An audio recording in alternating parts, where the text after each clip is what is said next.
Yang pertama nih, karena saya melihat wajah Pak Menteri, kemudian pengalamannya panjang sebagai aktivis.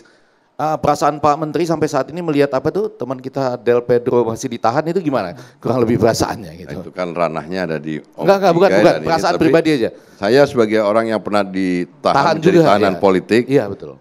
Hati kecil saya ingin sebenarnya ini dibebaskan lah. Oke, itu enak tapi, kan? Tadi ya, saya setuju karena harus ini dibedakan. Ini Bang Ege soal Del Pedro masih ganjel banget ini. Iya betul. Harus dibedakan. Tadi saya yang disampaikan oleh tadi Bapak Menteri HAM kita itu kan luar biasa. Kan harus dibedakan tapi ketika kita berencana yang ini terjadi gitu loh. Ya, dan kita tidak berdaya padahal kita sedang membicarakan arah baru.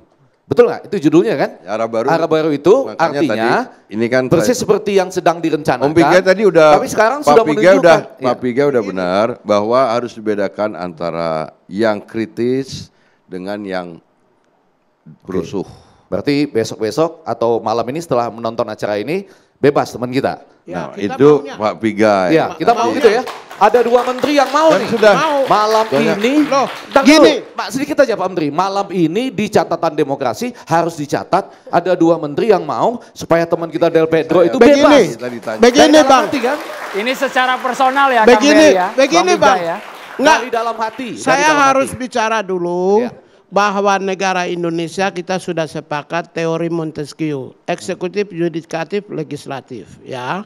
Kami adalah eksekutif yang sangat tidak mungkin masuk ke wilayah yudikatif sekalipun kuasi yudisial. Kami menghormati proses hukum, tapi kami bisa bersikap sebagai bagian dari posisi eksekutif. Kami meminta demokrasi dan kedikdayaan demokrasi harus dijaga. Itu harga mati. Oleh ya saya rasa itu ranahnya Pak Pigai. Kalau ditanya pribadi pendapat saya, karena saya pernah merasakan iya, makanya saya tahanan politik. Iya. Ya. Dari wajahnya kelihatan Pak. Ya nanti mudah-mudahan kita bisa ada langkah-langkah yang bijaksana. Karena ini kan sepak bola tadi Pak, sepak bola. Ini tadi bukan soal sepak bola, ini terlalu kalau diumpamakan tim terlalu nyerang, bola, jadi kelihatan. Yang dua itu pengen melakukan ini tapi nggak pernah bisa, nggak masuk Piala Dunia Pak. Ya, jadi itu. Tapi ini ada perasaan dari dua menteri tercatat di catatan demokrasi yang mengendaki sebagai perasaan bahwa teman-teman kita itu bebas gitu ya. Ya harapannya kan? kita mudah-mudahan. Terima kasih Pak, terima kasih. Pertanyaan ke Kang Ferry.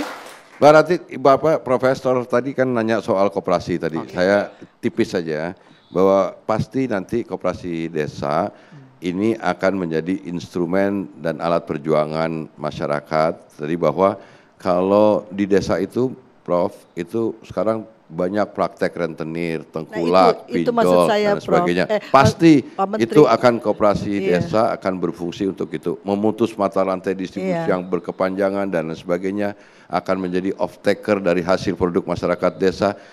Tenang, ada Menteri Koperasi dan insya Allah koperasi akan jadi sokong guru perekonomian. Perjuangannya panjang Pak. Untuk panjang dan sama seperti itu. tadi yang dilakukan oleh teman-teman di Badan Gizi Nasional, sesuatu program yang baru tentu harus direncanakan, harus dilakukan secara matang, tapi tetap harus perlu penyempurnaan, masukan, kritik untuk demi program itu bisa sukses berjalan dan tujuannya pun untuk masyarakat. Pak, supaya tidak berbentrokan dengan BUMDes. BUMDes beda. Iya, meskipun BUMDes beda, itu tapi kan sama-sama beda. Saya jelasin dulu Prof, untuk bukan karena saya baru doktor, belum profesor. Enggak apa-apa. BUMDes itu adalah badan usaha yang milik 100% pemerintahan desa. Kalau koperasi desa adalah badan usaha yang dimiliki oleh masyarakat desa. Sehingga kalaupun ada kepala desa di koperasi desa, memang kita atur hanya menjadi pengawas dari koperasi. Tapi kalau pengurus koperasi desa, seluruh unsur-unsur terbaik yang ada di masyarakat itu akan terlibat di koperasi desa. Dan koperasi itu adalah merupakan perkumpulan orang yang membedakan dengan korporasi yang merupakan perkumpulan modal. Jadi tenang Bu, kalau koperasinya maju, insya Allah masyarakatnya juga ikut maju karena mereka jadi anggotanya. Baik, sebenarnya sih saya cuma ingin mengingatkan saja bahwa jangan sampai kita juga harus mengerti karakter dari masyarakat di setiap daerah itu kan berbeda-beda. Masyarakat nelayan, masyarakat petani gitu. Memang betul. Jadi harus dimengerti, jangan sampai koperasi tadi kan idenya kan sangat bagus, mengembangkan ekonomi di pedesaan. Hanya saja perlu hati-hati ketika mengembangkan koperasi itu adalah dengan melihat kemampuan dari SDM di desa itu. Kalau SDM Bu yang sarjana di desanya memang cuma 5%, tetapi disitulah negara harus hadir untuk memastikan rakyat desa harus punya kesempatan dan hak yang sama supaya mereka saya lebih setuju pintar. Sekali. Saya setuju Kita nggak boleh bias kelas Betul. menengah atau bias kota, Saya setuju, karena Pak. ada soal ketidakadilan desa dan kota, ada ketidakadilan antara akses pendidikan yang dialami oleh masyarakat di Indonesia. Jadi menurut saya juga senang Bu. Supaya ada pendampingan, ada Bu. Kami gitu. juga Jadi jangan sudah dibebankan semuanya jadi nanti kepada koperasi. habis acara gitu. ini ada waktu panjang, lebar, Prof. Kita bisa diskusi bahwa apa yang dirisaukan saya akan bisa jawab. Supaya Baik, lebih terima kasih, komprehensif terima ya. kasih. Ini harusnya jarak Kang Ferry sama Prof Rati jangan kejauhan ini ya. Harusnya kita dekatkan. Justru tadi yang saya bilang off taker itu adalah nampung hasil produk masyarakat. Jika masyarakat desa itu produknya tanaman pangan, kita akan dilengkapi dengan pengering.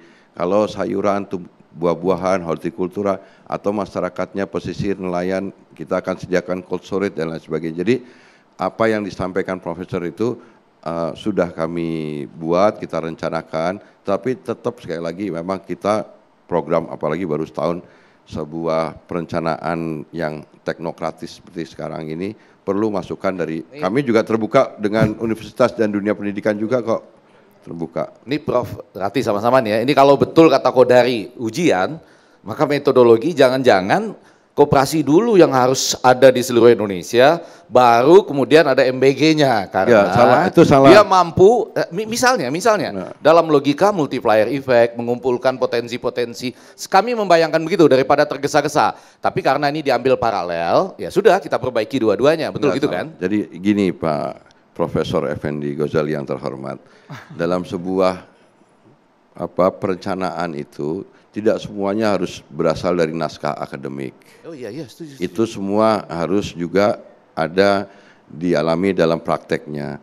Ada di dalam metode sosiologi itu namanya piecemeal feedback method, metode umpan balik sepotong-potong yang kita bisa lakukan perbaikan penyempurnaan itu di tengah jalan. Jadi ini adalah sebuah proses yang sekarang kita sedang jalani di dalam pemerintahan, tetap terbuka masukannya dalam rangka untuk menyempurnakan program pemerintahan, dan Pak Prabowo pasti punya gagasan besar, cita-cita besar yang berpedoman dengan konstitusi, Undang-Undang 45 khususnya pasal 33, kita lawan Strakahnomics, tapi kita juga sebagai pembantunya di kabinet yang harus menerjemahkan ini menjadi program-program yang applicable dan implementatif. Titiknya boleh sampai situ dulu, kita sudah masuk bab 4 ini sudah kombinasi sama teori ya. Belum wacana mengenai reformasi Polri, kita bahas sesaat lagi hanya di Carta Demokrasi pemirsa.